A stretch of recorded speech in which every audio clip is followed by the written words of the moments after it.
Like many organizations, Humane Canada saw a lot of their donations dry up due to the pandemic. What they also saw was an uptick in many people getting pets for company during the pandemic, and unfortunately an uptick in animal cruelty. Julie Buin had a chance to talk to them about those two renewed pressures and also the need for donations. Barb Cartwright, tell us what has been happening under lockdown for Humane Canada. For Humane Canada, it meant an immediate shift to support humane societies and SPCAs across the country who were all of a sudden struggling with what is going to happen. One of the biggest things that we had to focus on in those early days was making sure that every humane society and SPCA and animal shelter was listed as an essential service, because there was great fear that the government would make an oversight on that, and people all of a sudden wouldn't be allowed to go back to the shelters in order to care for the animals there. And so we did a hard left to make sure that everything we were doing was focused on supporting the organizations across our country that really make up the social safety net for animals. During lockdown, Humane Canada faced the twin challenges of an explosion of adoptions, plus the need to continue to support animals. How did you tackle that nationally? It's a good news story, actually, for animals. When the COVID crisis hit, it really illuminated that we have this strong human-animal bond, and we depend on our animals when we're stressed, and we want to have relationships with animals.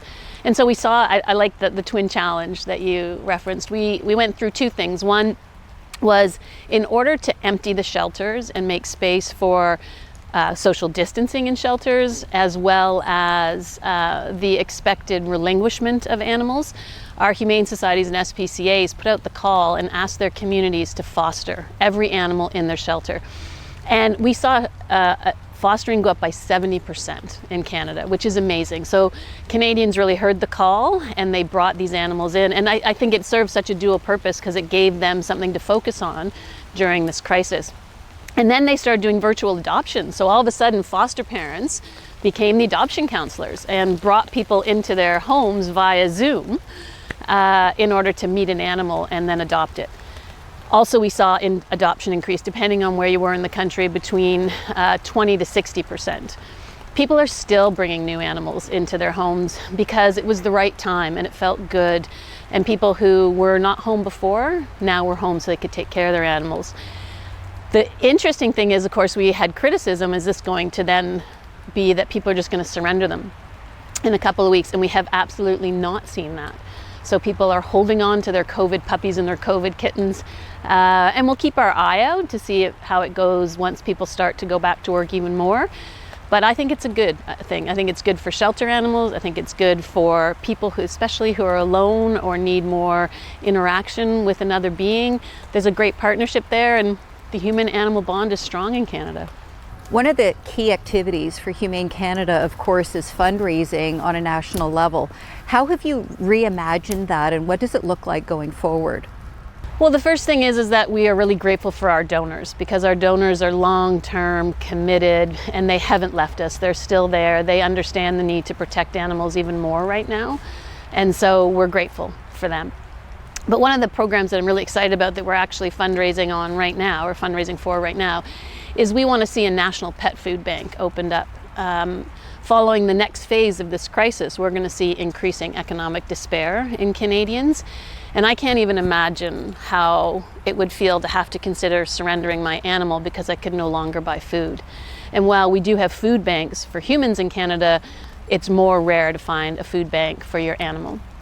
And so we want to make sure that those vulnerable Canadians have access so that they don't have to consider surrendering their animal, and the shelters won't fill up, which is important as well. And so we're asking Canadians to donate now. We have a matching grant going on so that every dollar is matched. We're actually open for a triple match. Right now we've got a double match. So that we can create a grant program and grant out money to local organizations that are willing to take on hosting pet food banks, whether they're the Food Banks of Canada, or the Humane Society or SPCA, Animal Shelter. We just know that this is the next phase that we're going to have to address in this crisis. And then we want to see that this be the legacy of COVID. If this was one legacy, that we had a national pet food bank system, that no matter whether we're in crisis, whether we as a country are in crisis or not.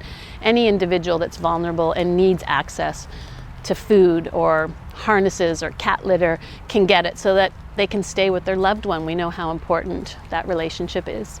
So tell me, are you hopeful for the future? I think it's really important to be hopeful for the future.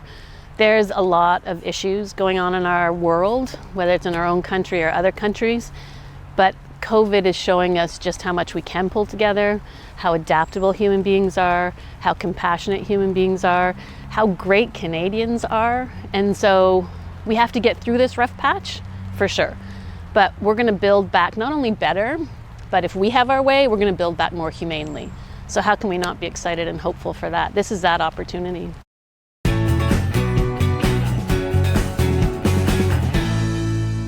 Thanks so much for watching this week. And if you have a story idea, visit rogerstv.com and reach out to our producers. I encourage you, make sure you keep wearing those masks and socially distance out there. And we will see you next Friday at 6:30 p.m. for a new episode of Operation Support Local.